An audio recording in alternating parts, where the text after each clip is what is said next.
Bom dia, gente. Eu sou a Márcia do canal Reflexões e Construções e a gente está aqui hoje, dia 5 de fevereiro de 2025. Uma data com muitos acontecimentos, né? Muita turbulência no mundo e aqui dentro do nosso país também, né? Mas assim, num primeiro momento, vamos abordar a situação da geopolítica mundial, que agora é uma tsunami com a chegada, né, e as ações de fúria do novo presidente dos Estados Unidos. Não que antes fosse um mar de rosas, né, porque a gente viu que o governo bélico Biden assim causou assim muita dor, muita destruição também, né? Tanto com a guerra por procuração da Ucrânia e o apoio direto lá ao genocídio contra o povo palestino. Então, assim, o Império tem as garras nas suas duas partes. O que muda é a forma de agir, mas ambos são destruidores, né? Mas agora a coisa está muito perigosa porque há uma escancaração de intenção de prática nazista mesmo, né?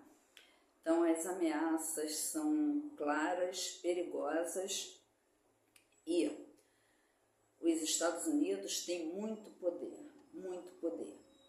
Agora ele é um e os países, cada um por si, os que são alvo dele, não tem alternativa de defesa, de resistência sozinho.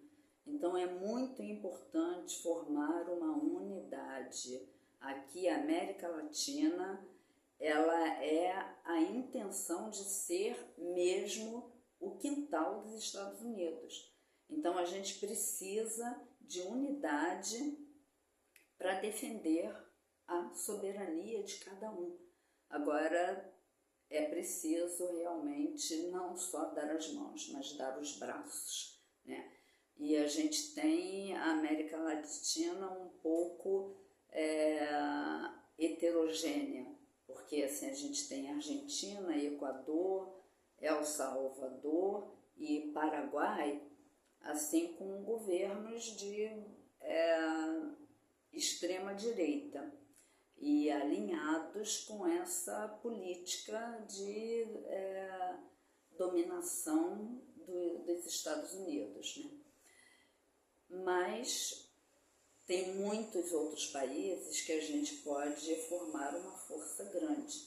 E o principal país, que é o que vem sozinho fazendo uma resistência contra o imperialismo, é a Venezuela, arduamente sob o comando do presidente Nicolás Maduro, que é a grande liderança anti-imperialista. E é muito lamentável, né, e me entristece bastante essa posição que o Brasil teve com a Venezuela, de ingerência nos assuntos internos da Venezuela.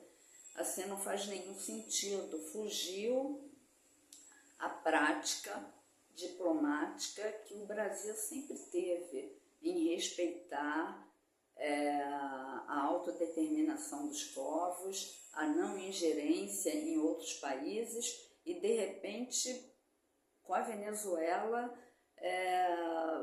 houve um impacto aí que surpreendeu. Eu espero que agora que haja uma reflexão desse deslize, né, e que o Brasil realmente se aproxime da Venezuela, que é um país amigo, é um país importante.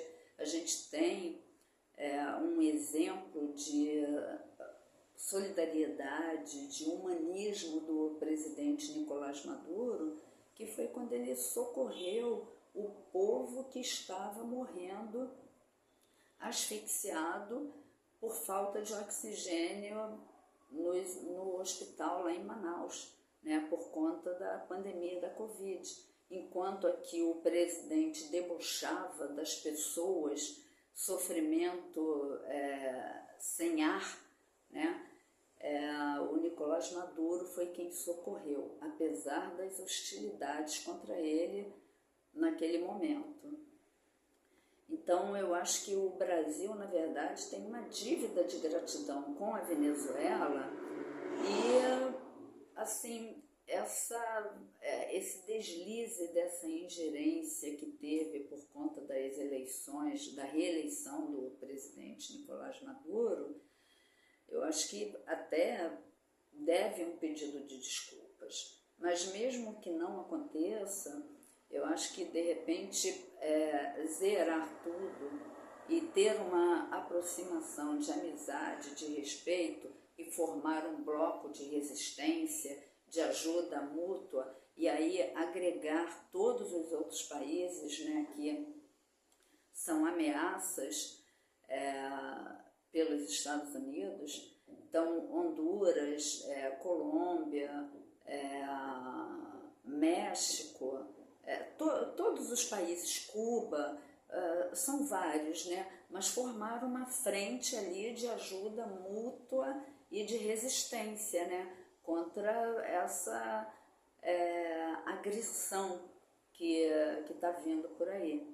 Foi um absurdo que nós tivemos que receber as pessoas deportadas pelos Estados Unidos, repatriadas aqui pelo nosso governo e que chegaram aqui acorrentadas e algemadas, como se fossem pessoas que ameaçassem toda uma sociedade, não pudessem conviver em sociedade.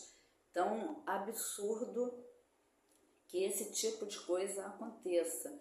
Então, parabéns ao governo brasileiro que imediatamente tomou uma atitude de exigir que libertassem as pessoas, né? E aqui em solo brasileiro não admitiu isso e providenciou um avião decente, com dignidade humana, para conduzir os deportados, né, de forma digna para as suas casas. Então, a gente está vivendo um começo de barbárie que aponta por aí. Então, é muito importante. E para além dessa unidade aqui na América Latina, o fortalecimento dos BRICS, a aproximação com a China e com a Rússia é fundamental. A aproximação mais íntima, mais consolidada mesmo. A gente precisa dessas duas potências junto com o bloco de resistência. A gente tem que trazer isso e agregar no mundo inteiro, fazer uma frente anti-nazi fascista, porque tempos difíceis estão nos assombrando. Nós tivemos aí, né, na época do nazismo, ascendeu na Alemanha e foi aquela barbárie toda que a história nos conta, e todas as nações se uniram para derrotar o nazismo. Então é preciso uma força conjunta. Ninguém sozinho vai conseguir isoladamente se defender. É preciso estar todo mundo aliado. Agora, vale lembrar também que essa aliança só aconteceu porque também houve interesse em que povos atingidos eram povos que eram defendidos por esses países, por essas potências, né? Porque genocídios e barbáries aconteceram na África e ninguém se abalou. O mundo nem tem conhecimento, né, o que aconteceu no Congo. Na África do Sul até tem um pouco mais, né, porque o Nelson Mandela se tornou assim um ícone, né, e hoje todo mundo conhece, fala, ele é um herói, mas assim foram muitas barbáries, o povo africano sofreu muito genocídio por ataques, invasões dos europeus, né, a escravização. Então são histórias assim horrendas que antecedem tudo isso. E mais recentemente a gente teve o caso na Palestina, e que assim nenhuma nação se moveu para ajudar um povo que não tinha nenhuma força assim de igual para igual, não tinha um exército, tinha um grupo de resistência apenas, e que bravamente resistiu, e mesmo com todas as perdas, levou a voz dos palestinos para o mundo, né? Porque por conta da barbárie que aconteceu na Palestina, povos do mundo inteiro se uniram em protestos em defesa da Palestina, e agora estão sendo reprimidos nos Estados Unidos, né? Qualquer defesa da Palestina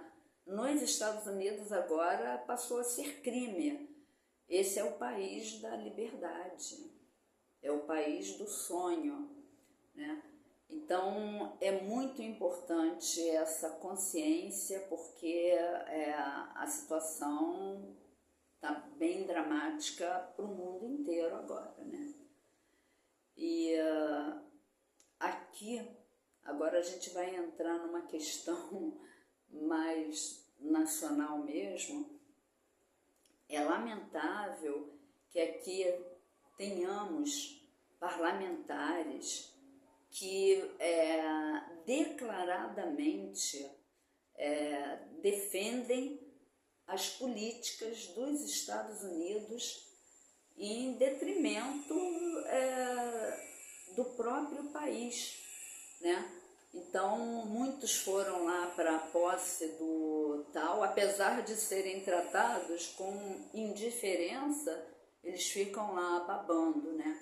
E colocando com um orgulho que eu não sei de onde vem, o bonezinho, né?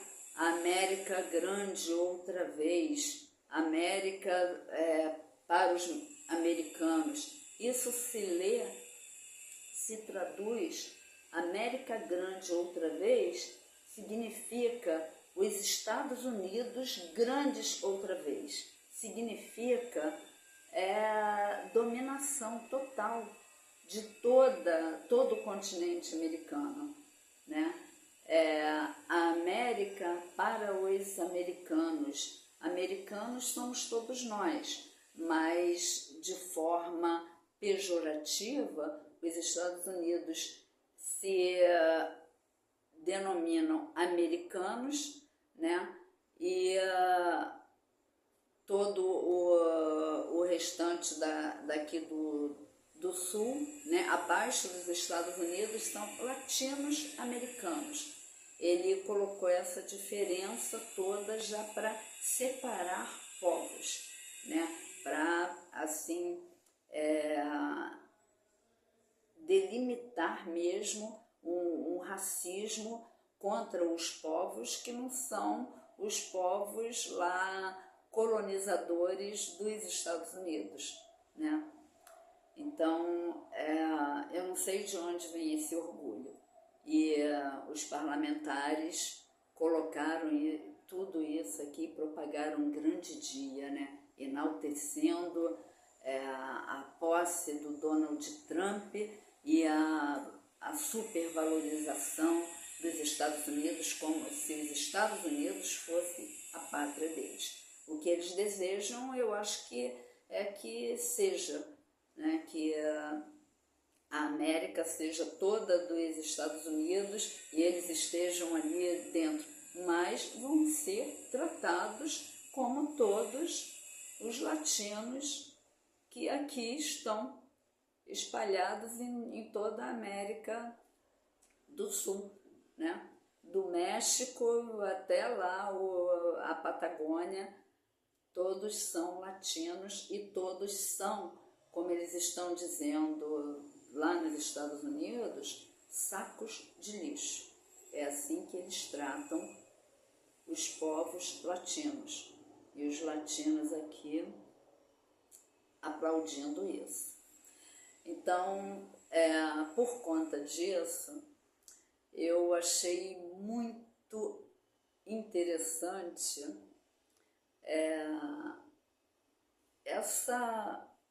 o que apareceu agora desse bonezinho, né? O Brasil é dos brasileiros. Então tem gente que está olhando, até gente que se diz da esquerda, né? Ah, parece quinta série, rivalizando. Ah, você fez isso, então eu faço isso, numa disputa, mas não é. É maior que isso, né? Isso daí eu aplaudo o Alexandre Padilha, que na verdade foi um amigo dele que teve essa ideia, e ele passou por Sidônio e realmente resultou nesse boné azul com essa frase. Então isso daí para mim é uma lição, é uma mensagem do que é realmente ser patriota, do que é defender a pátria, o sentimento de orgulho e de soberania, e que você está num parlamento, ou você está numa militância, ou você simplesmente é um brasileiro, é você defender o seu lar, né? É você lutar para construir e lutar contra os ataques ao seu lar. Então isso daí eu achei muito legal, eu aplaudo. E claramente você vê no Padilha uma emoção quando ele mostra o boné e fala por que fez o boné. Foi uma coisa espontânea ali dele, ele passa realmente um sentimento de amor à pátria e defesa da pátria. É muito diferente da xenofobia, né, que tem nos Estados Unidos e na Europa, em que a Europa é para os europeus, a América estadunidense, né, é para os americanos, os estadunidenses, né? Então é muito diferente. Aqui não tem essa conotação de xenofobia e nem é uma disputa de quinta série. E eu acho que deve aproveitar esse momento e fazer uma grande campanha de verdadeira defesa do Brasil, dos interesses do Brasil, do verdadeiro sentimento de patriotismo. Eu acho que deve ter uma campanha forte em o Brasil é dos brasileiros. Vamos fazer realmente um Brasil grande, porque esse Brasil é gigante, tem muitas riquezas e a gente precisa defender as riquezas para o Brasil, as riquezas para melhorar a qualidade de vida dos brasileiros. Então esse sentimento de patriotismo e essa força em se aliar a um governo que constrói e que deseja realmente a prosperidade desse país, é que tem que estar em pauta e tem que crescer. Então vamos todos e todas usar o boné e propagar esse slogan, né? O Brasil é dos brasileiros. A gente tem que fazer essa frente não como uma rixa, mas como uma força de sentimento de honrar, né, o país, honrar a soberania desse país.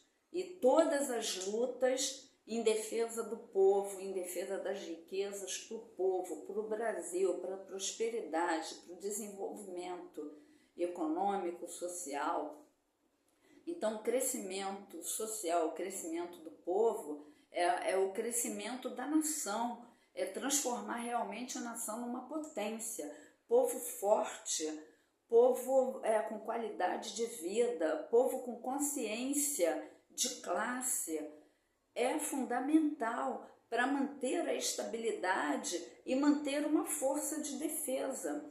A gente precisa construir esse sentimento. Então, parabéns a essa ideia, a essa propagação, a esse sentimento natural de amor ao país.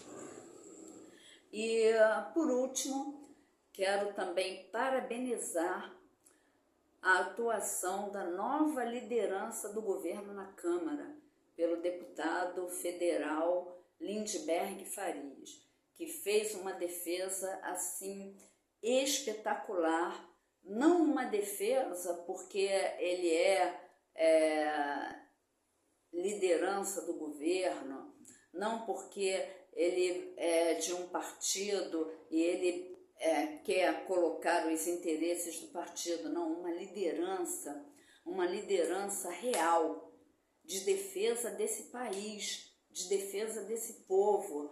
Então, foi espetacular a atuação dele após uma apresentação patética da oposição, que aí sim eles vêm com uma rixa hipócrita para, assim, descredibilizar o Brasil e o governo comandado pelo presidente Lula com um boné, nem picanha, nem café, e o inominável presidente 2026. Eu não consigo nem falar o nome dessa criatura.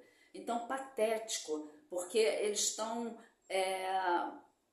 colocando a reclamação de preços caros no supermercado, estão propagando, querendo evidenciar isso como uma realidade que não existe, porque a gente tem que voltar, né? Os 2 primeiros anos, como bem disse o Lindbergh, do governo do Inominável, teve uma inflação de, se não me engano, 27,8%. Eu tenho até anotado aqui, deixa eu ver se é isso mesmo. Não, 27,4%. E nos 2 anos do governo do Lula, uma inflação de 7,8%. Então, o que eles estão falando em comparação mostra pelo contrário, né? Mostra um trabalho de dedicação do Lula para garantir condições de alimentação do povo. E com o governo anterior, foram 33 milhões de brasileiros que voltaram para a condição de fome no país. A gente viu bem isso estampado, né? E com o governo do Lula, 24 milhões de pessoas saíram da condição de fome e 8 milhões de pessoas, deixa eu só conferir se é isso mesmo, porque a gente não pode falar número errado, né? Isso. 8 milhões de pessoas saíram da pobreza. Então, quer dizer, a campanha deles é totalmente hipócrita e furada, porque a gente está tendo um avanço. Agora, o governo Lula, né, enfrentou catástrofes em locais de produção de alimento.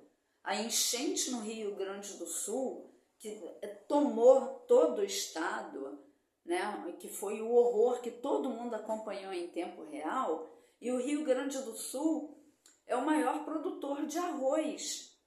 E aí a gente vai ao supermercado, pelo que aconteceu, nem ficou tão caro assim, né? Mas essa carestia toda, a gente também tem, para além das catástrofes, né? A gente tem uma questão assim muito preocupante, porque essa imensidão de país, de terra fértil, 84% do território de cultivo agrícola no país é para produção de soja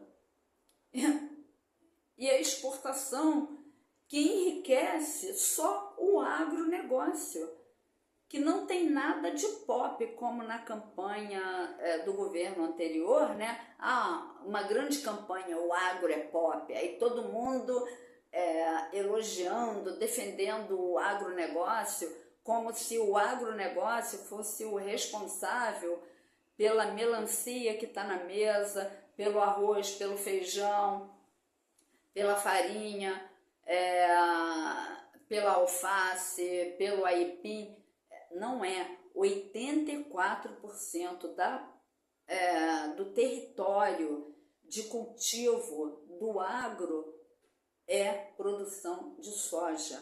Então, isso daí tem que ser reestruturado. Agora, não é simples, porque a gente tem forças poderosas que travam isso. E o Lula, ele tem que ir com muito cuidado, com muita habilidade, avançando. Então, e ele está indo, está tomando medidas, porque o governo deve intervir e ele pode intervir nessa questão dos preços altos, porque a inflação é a inflação de demanda. Os preços aumentam por quê?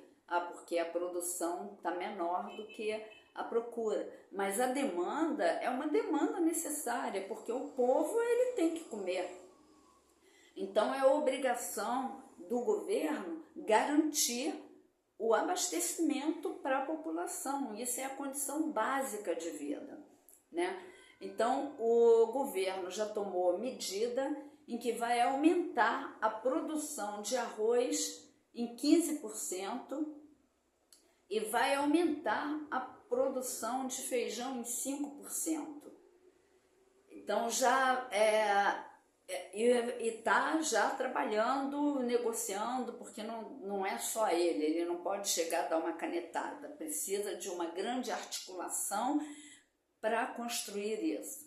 E está construindo. Agora, uma coisa que é fundamental ter e que aí demanda vencer todas essas pressões e ter apoio do povo. Por isso que é importante a conscientização, a consciência de classe, a consciência política, a consciência do que é o agro, a consciência de todas as amarras que tem no governo, que ele pode romper, mas ele precisa do apoio popular, ele precisa do povo consciente de quem é responsável por isso. Então, é importante para focar no abastecimento interno, taxar a exportação de soja, colocar imposto para exportar e aí fazer investimentos para aumentar a produção dos alimentos para o abastecimento interno. E tirar taxa de importação de alimentos que lá fora estão baratos para abastecer o mercado interno, porque o importante é abastecer. Então, quando o agronegócio começar a produzir para abastecer com qualidade o interno, né, o país, porque a prioridade tem que ser essa. A gente tem que lutar por isso, mas o capitalismo e principalmente o rentista, né, o rentista ele está lá só nas ações, comprando títulos e ganhando dinheiro em cima disso. E aí quem paga esse dinheiro que eles ganham? Somos nós.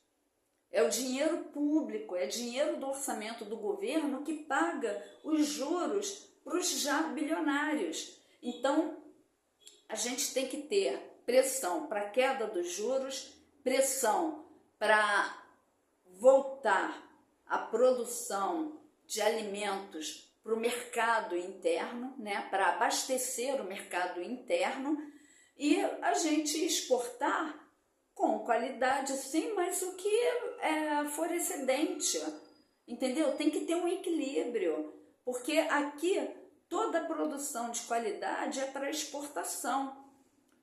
O Brasil fica com o que sobra, o abastecimento interno é com o que sobra. Então a gente tem que ter essa consciência de classe, tem que lutar para ter um abastecimento, uma produção agrícola, incentivo ao pequeno produtor, a produção, né, a agricultura familiar, investir, ter mais gente produzindo com qualidade, né? Hoje a gente tem o MST, é o maior produtor de arroz orgânico da América Latina. Ele é um grande produtor. Agora isso ainda é caro. A gente vê a luta do MST para um assentamento e o quanto o MST é tratado como bandido e é alvejado pelo agronegócio, pelo poder do capital, pelo poder do rentismo. Então MST é bandido e as pessoas vão lá e matam os produtores. Então é preciso que a sociedade tenha essa consciência de quem está do lado do povo, de quem está do lado do Brasil e de quem está contra o Brasil. Então a gente precisa disso, de unidade dos países, fortalecendo uma resistência contra uma dominação, escravização, tomada de territórios dessa frente extremista que vem por aí. E a gente precisa desse sentimento de defesa do país. Vamos todos propagar: o Brasil é dos brasileiros, e lutar contra juros altos e lutar para o abastecimento interno, né? Para a produção, para transformar o agro num agro pop de verdade, um agro pop, um agro voltado para abastecer a população e a gente construir um país gigante, porque o Brasil merece. E é isso aí. O Brasil é dos brasileiros. Vamos entrar nessa campanha. Eu já vou comprar o meu boné. E você? Obrigada.